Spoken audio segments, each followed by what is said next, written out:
ចមុនឡើយអីលើប្រែថ្មីរីកគ្រប់វិស័យសប្បាយពេកក្រៃប្រជាជនរស់នៅមានក្តីសុខសាន្តទឹកដីចំណាស់ពីមុនធំណាស់គឺខេត្តស្វាយទាបចាស់ពីបុរាណហៅថាតាជាប់រឿងតំណាលតែលើប្រែថ្មីរីចំរាងខ្លាំងមាន9ឃុំរួមចិត្តជួបជុំ63ភូមិកែមុខមាត់ថ្មីកូនចៅសាមគ្គីស្រឡាញ់ទឹកដីស្វាយទាបរុងរឿងរះពន្លឺថ្លៃតងពួកយើងទៅរំកន្ទ្រឹមស្រុកស្វាយទាបអូនអ្នកសូទេបងនៅនរំកន្ទ្រឹមជួបជុំនៅព្រៃតាអីពេកបែកសម្បួរជួរមៀងកៅដល់ស្វាយរំពីកំណត់ពុំងារនៅគេគីសោមរំឲ្យកោក្រៅស្រុកសែនល្អសម្លេងស្គរដៃបន្លឺពេញភូមិតំបន់សេដ្ឋកិច្ចមានច្រើនមិនតិចកម្មករច្រើនក្រៃមានការវិវត្តជីវភាពធំធាត់មិនខ្វះខាតអីកូនចៅមានការងាររស់នៅសប្បាយចំណែកឯផ្លូវមានច្រើនពេកទៅកៅស៊ូពេតង់ភ្លឺស្អាតគ្រប់ទីអំពូលសាលាពេលយកកាលណា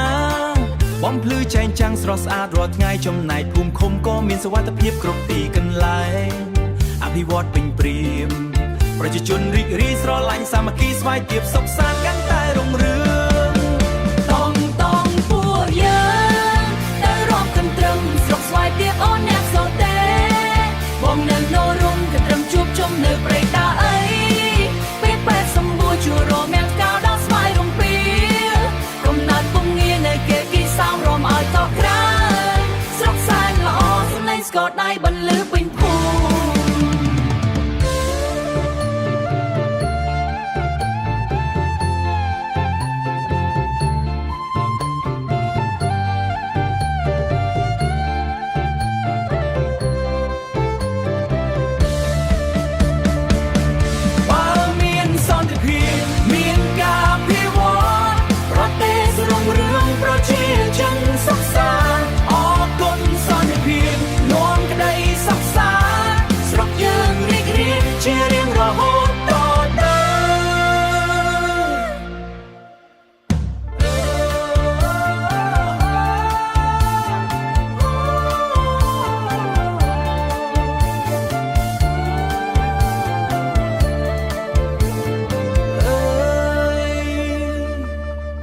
ស្រុកស្វាយទាបអើ